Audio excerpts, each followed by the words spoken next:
धन्यानां गिरिकन्धरेषु वसतां ज्योतिः परं ध्यायताम् आनन्दाश्रुकणान्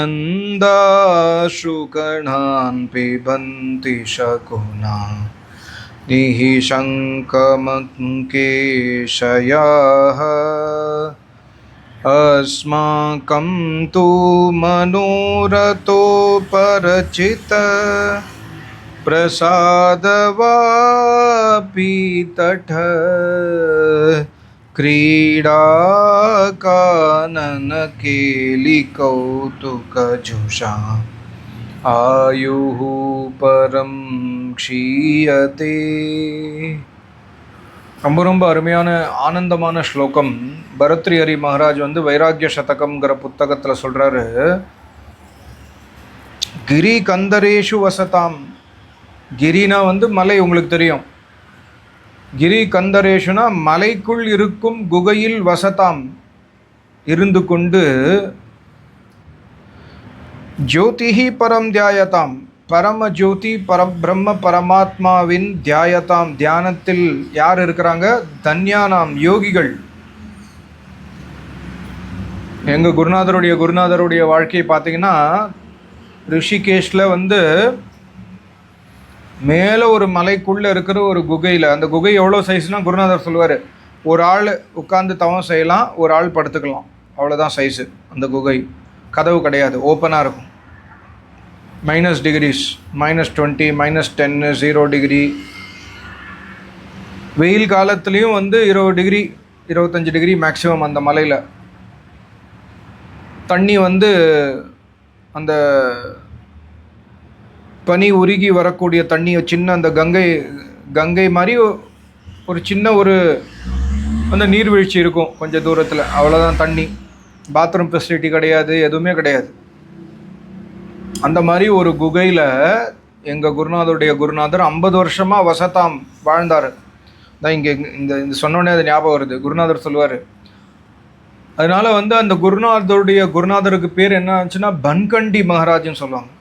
பன்னா வனம், வனத்துடைய ஒரு பாகமாக வாழ்ந்தவர் அவர். வனம்னா அந்த ஃபாரஸ்ட், ஜங்கிள்னு சொல்லுவாங்கல்ல, அந்த மலையில் தான் இருக்காங்க. அந்த மலை ஃபாரஸ்ட் இப்போ இல்லை, 1970s அடர்ந்த காடு. இப்போ பார்த்திங்கன்னா இப்போ மலையே தெரியும், மலையெல்லாம் குறைஞ்சிட்டாங்க, ரோடு போட்டாங்க. குருநாதர் சொன்னார், முன்னாடி இங்கே நுழைய முடியாது, அவ்வளவு அடர்ந்த காடு. இங்கே இடத்துல குகை இருக்குதுன்னு கூட தெரியாது வெளியிலேருந்து பார்த்தா, அவ்வளவு மரங்கள். அந்த மாதிரி காட்டில் நானும் காட்டுக்கு ஒரு அங்கமாகி விட்டேன். எப்படி நம்மளுடைய உடலுக்கு கை ஒரு அங்கமாக இருக்கோ, அந்த மாதிரி பன்கண்டினா என்ன அர்த்தம்னா வனத்தோட வனமாக சேர்ந்துட்டார் அவர். அதனால் அவர் பேரே பன்கண்டி மகாராஜன்னு சொல்லுவாங்க. ஸோ அந்த மாதிரி யோகிகள் என்ன குருநாதர் சொல்லுவார், எங்கள் குருநாதர் எப்பொழுதுமே இறை தியானத்தில் 24 மணி நேரமும் தியானத்தை தவிர வேறு எதுவுமே தெரியாது. வீட்டை விட்டு வந்துட்டார், சன்னியாசி ஆகிட்டார். எப்பொழுதுமே இறை தியானம், யாரோடையும் பேச மாட்டார். முன்னாடி பிச்சை எடுத்துருந்தார், சின்ன வயசில் இருக்கும்போது பிச்சை எடுத்து சாப்பிடுவார். அப்புறம் அந்த இடத்துல ஒரு தபஸ்வி இருக்கார் அப்படின்னு சொல்லிட்டு, கீழே அந்த ரிஷிகேஷில் நிறைய ஆசிரமங்கள்லாம் இருக்குது, அவங்களுக்கு தெரியும். மேலே ஒரு பாபா இருக்கார், பயங்கர பெரிய யோகி. அவங்களே போய் தினசரி போய் சாப்பாடு கொடுத்துட்டு வருவாங்க. அதான் சொல்லுவார், குருநாதருடைய இடத்துல ஒரே ஒரு ஸ்டவ்வு, ஒரே ஒரு இலுப்பு சட்டி, ஒரே ஒரு கரண்டி, ஒரே ஒரு ஸ்பூனு, ஒரே ஒரு டம்ளர், இவ்வளோதான் அவருடைய சொத்து. மொத்த சொத்து ஒரே ஒரு அடுப்பு, விறகு அடுப்போ இல்லை இந்த கெரோசின் அடுப்போ ஏதோ ஒன்று வச்சுருந்தா, ஒரே ஒரு அடுப்பு, அவ்வளோதான். அந்த இலுப்பு சட்டிலேயே பால் காய்ச்சறது, அந்த இலுப்பு சட்டிலேயே இந்த சாம்பார் ஏதாவது தால் ரசம் அதை அப்படியே அதை சுட வச்சுக்கிறது, ஒரே ஒரு தட்டு, ஒரே ஒரு ஸ்பூன், அவ்வளோதான் அவருடைய டோட்டல் சொத்து. ஒரு 2-3 துணி, மேலே போடுறதுக்கும் துணி கிடையாது, வெறும்னு அந்த கோமணம் அந்த துண்டு மாதிரி வச்சுருப்பார். -20 கூட கோமணத்தில் தான் உட்காந்துருப்பார்.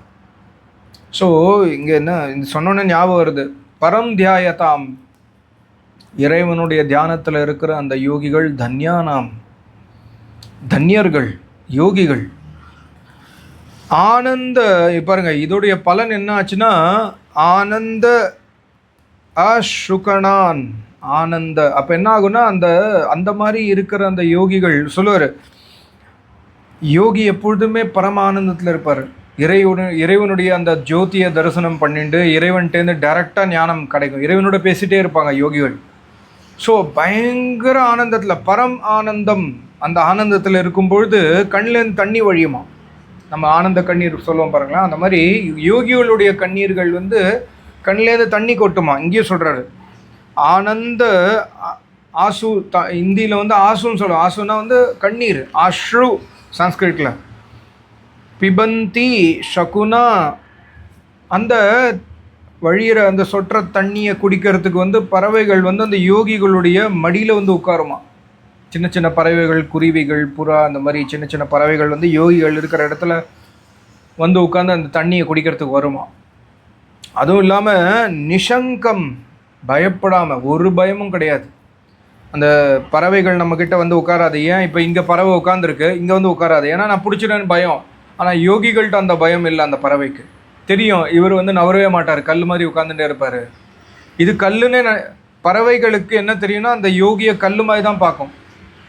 குருநாதர் சொல்லுவார், நாங்கள் உட்கார்ந்து தவம் செஞ்ச அந்த மலையில் என்னுடைய குகையில், குருநாதருடைய குகையில்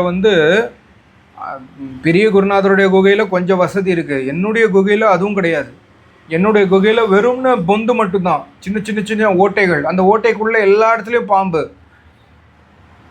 ஸோ அந்த இடத்துல போய் நீ உட்காந்து தவம் செய்யடான்னு சொல்லிட்டார் எங்கள் குருநாதர். நான் எந்த கம்ப்ளைண்ட்டும் கிடையாது. இன்றைக்கி நீங்கள் வரீங்க என்கிட்ட, ஒரே ஒரு வேளை சாப்பாட்டில் ஏதோ உப்பு கம்மியாகிடுது, இல்லை சாப்பாடையே கம்மியாயிடுச்சு, கூட்டம் ஜாஸ்தி வந்துடுது, உங்களுக்கு அறுசுவை உணவு கிடைக்கல, ஒரே ஒரு தால் மட்டும்தான் கிடைக்கிறதுனால நீங்கள் இவ்வளோ கம்ப்ளைண்ட் பண்ணுவீங்க.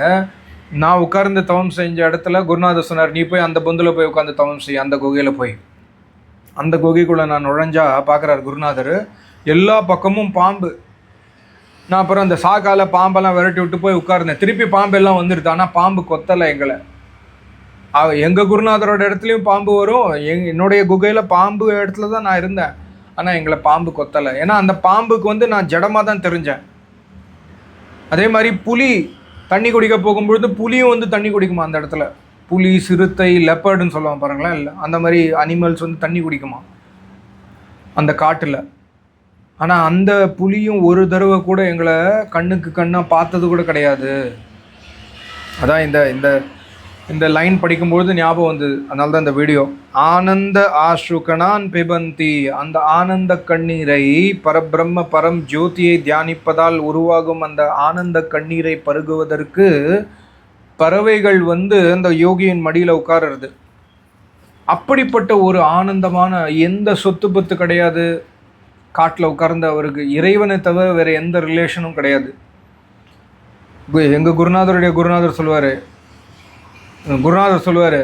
எனக்கு எவ்வளோ சிஷ்யர்கள் இருக்கீங்க, 300, 400, 500 பேர் இருக்கீங்க, குடும்பத்தோடு வரீங்க, சாப்பாடு சாப்பிட்டு போகிறீங்க. எங்கள் குருநாதர்கிட்ட யாருமே நெருங்க முடியாது. எங்கள் குருநாதருக்கு 2 சிஷ்யன் தான். ஒன்று நானும், இன்னொருத்தரையும் அடித்து விரட்டார் ஒரு சுச்சுவேஷன் வந்த பிறகு. நான் மட்டும்தான், யாருமே நெருங்க முடியாது. ஆனால் என்ன எதுக்காக ஏற்றுண்டாருன்னு தெரியல அப்படின்னு சொல்லுவார் அடிக்கடி. ஸோ இது ஒரு சுச்சுவேஷன். அடுத்த சுச்சுவேஷன் என்ன, நம்ம அஸ்மாக்கம், நம்மளாம் என்ன, இது யோகிகளுடைய ஸ்டேட்டு. அஸ்மாக்கம் தூ மனோரதோ பரச்சித்த பிரசாதவா பீத்தட். நம்ம என்ன இருக்கோம், மனோரதம்.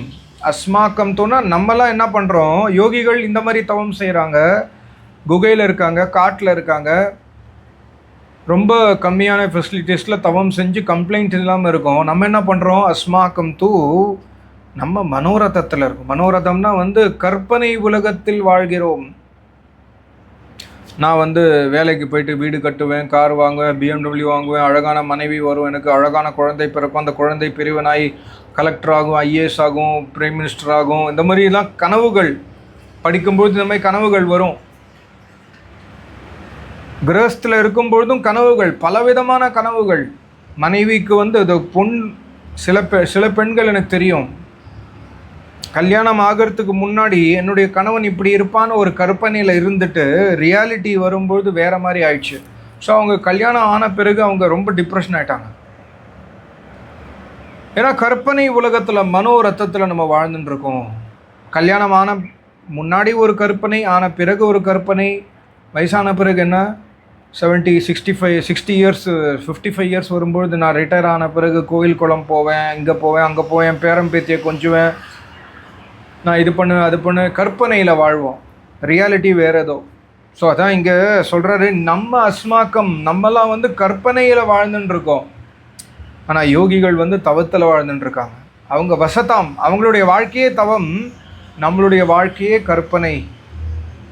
ஸோ அதனால் வந்து பரம் க்ஷீயத்தே ஆயுஹு, இந்த கற்பனையினால், இது உண்மையிலேயே கற்பனை மட்டுமே, ரியாலிட்டி வேறு ஏதோ.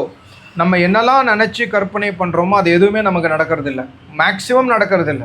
90%, 95% அப்படி நடந்தாலும் அதுலேயும் ஒரு குறை. நம்ம இது நடந்திருக்கலாம், காரு வாங்கிட்டோம், எவ்வளோ அருமையான காரு, மெர்சிடிஸ் பென்ஸ் பிஎம்டபிள்யூலாம் வாங்கின பிறகும் அதில் ஒரு குறை, இந்த மாதிரி இருந்திருக்கலாம். அப்புறம் இன்னும் ஒரு மாதம் வெயிட் பண்ணியிருந்தால் இந்த மாடல் வாங்கியிருக்கலாமே. ஸோ ரியாலிட்டியை நம்ம புரிஞ்சுக்கிறதே இல்லை. பரம் க்ஷீயதாம் ஆயுஹு, அதான் சொல்கிறாரு. பரம் ஆயுஹுனா உன்னுடைய பூர்ண ஆயுட்காலத்தை இந்த கற்பனையிலேயே நீ கழித்து விடுகிறாய். வாழ்க்கை நல்லாகும் நல்லாகும் நல்லாகும், நான் தவம் செய்வேன், அப்புறமா தவம் செய்வேன். கற்பனையில் என்ன சொல்கிறோம், 60 வயசுக்கு அப்புறம் என்னுடைய முழு வாழ்க்கையும் தவமாக இருக்கும், நானும் காட்டுக்கு போவேன், நானும் சன்னியாசி ட்ரெஸ் போட்டுப்பேன், நானும் இது பண்ணுவேன், நானும் அது பண்ணுவேன். கற்பனையிலேயே வாழ்ந்துட்டுருப்போம், ரியாலிட்டியில் முடியாது. ஏன்னா ப்ராக்டிஸே இல்லை. சின்ன வயசுலேருந்தே நமக்கு நம்ம அம்மா அப்பா சொல்லிக் கொடுக்கல, நம்ம பசங்களுக்கு சொல்லிக் கொடுக்கல. அப்படி சொல்லிக் கொடுக்கலன்னா எப்படி நம்மளுடைய பசங்க வந்து வித்வானாவோ விதூஷியாவோ மாறுவாங்க? ஸோ அதான் இங்கே வந்து பரம் ஆயுஹு க்ஷீயத்தே, உன்னுடைய வாழ்க்கை வந்து இந்த மாதிரி கற்பனை உலகத்தில் க்ஷீயத்தேனா சுக்குநூறு ஆயிடுது. ரியாலிட்டிலையும் நீ வாழல, கற்பனை கற்பனை கற்பனை. நாளைக்கு இந்த மாதிரி நடக்கும், அந்த கல்யாணத்துக்கு நான் இந்த ட்ரெஸ் போட்டு போவேன், அடுத்த வருஷம் அந்த கல்யாணம் வருது, என்னென்னவோ பிளானிங் பண்ணுறோம், என்னென்னவோ பண்ணுறோம். ரியாலிட்டி லைஃப்பை வந்து நம்ம இறைவனை விட்டுறோம். ரியாலிட்டி லைஃப்பை வந்து நம்ம மரணிக்க வேண்டும், மரணம் வந்து சீக்கிரம் வரப்போகிறது, சந்நிஹிதே காலே, சீக்கிரமாக வரப்போகிறது மரணம். இந்த உடல் ரொம்ப ரொம்ப டெம்ப்ரரி ஆனது, இந்த உடலை வச்சு நான் என்ன பண்ணணுமோ அதை பண்ணாமல் வேறு ஏதோ பண்ணிட்டுருக்கேங்கிற அந்த ரியலைசேஷன் இல்லாமல் நம்ம வாழ்க்கை வாழறதுனால பரம் க்ஷீயத்தை, உன்னுடைய ஆயுட்காலம் க்ஷீயத்தை சுக்குநூறாக, உன்னுடைய ஆயுளை நீயே அழிச்சுன்ற அப்படின்னு வைராக்கியம் அடைந்த ஒரு மனிதர் எழுதியிருக்கிற ஸ்லோகம். இது வந்து புரியாது நிறைய பேருக்கு, புரிஞ்சாலும் அதை நம்ம ஃபாலோ பண்ண மாட்டோம். பட் ஆனால் அவர் எழுதின விஷயத்த உங்களுக்கு நான் சொல்கிறது என்னுடைய கடமை. நானும் அதை இது படித்த உடனே இதான் யோசித்தேன், என்னுடைய கற்பனைகள் என்னென்ன, நான் என்னெல்லாம் கற்பனை பண்ணுறேன், நான் கற்பனை பண்ணதில் எவ்வளோ விஷயம் நடந்திருக்கு, எவ்வளோ விஷயம் நடக்கலை, இன்றைக்கும் சரி நான் என்ன கற்பனை பண்ணுறேன். இன்க்ரிமெண்ட் வந்தால் நான் அது பண்ணுறேன், இது வாங்குகிறேன், அது வாங்குகிறேன். எதற்காக கற்பனையில் வாழ்கிறாய்? சுவிட்சர்லாண்டுக்கு வந்து நான் வெக்கேஷன் போகிறேன், நான் அந்த ஊருக்கு போவேன், நான் இந்த ஊருக்கு போவேன், நான் பத்ரிநாத் போவேன், கேதார்நாத் போவேன். எதற்காக பிளானிங் பண்ணி கற்பனையில் வாழ்க்கையை செலவழிக்கிற? ஏன் தவத்தில் செலவழிக்க மாட்டேன்? பரம் ஆனந்த கண்ணீரை ஏன் அடைய மாட்டாய்? ஏன் நம்ம அடைய மாட்டோம்? நம்ம வந்து நமக்கு பரம ஆனந்த கண்ணீர் வருமானா வராது, மேக்சிமம் வராது. ஏன்னா இறைவன் மேலே அந்த பாசம் இல்லை.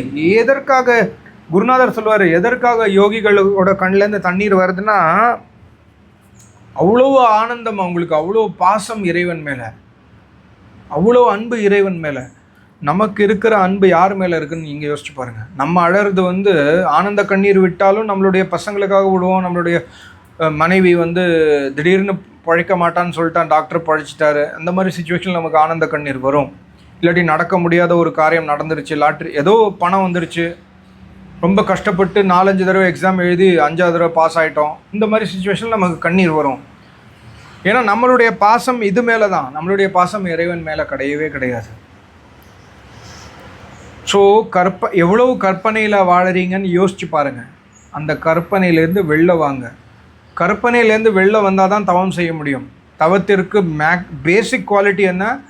கற்பனையில் வாழாதே, ரியாலிட்டியில் வாழு, தவம் அப்போ தான் செய்ய முடியும், இறைவனை அப்போ தான் தியானிக்க முடியும். இல்லாட்டி இறைவனுடைய தியானம் 5 நிமிஷத்துக்கு மேலே நடக்காது. உங்களுடைய இறை தியானம் 5 நிமிஷம் 10 நிமிஷம் ரொம்ப கஷ்டப்பட்டால் 10 நிமிஷம் ஆறுதுன்னா உங்களுடைய வாழ்க்கையை நீங்கள் கற்பனையில் வாழ்ந்து கொண்டு இருக்கிறீர்கள். நல்லா நினைச்சுக்கோங்க. ரொம்ப நன்றி, நமஸ்காரம். ஓம் ஓம் ஓம்.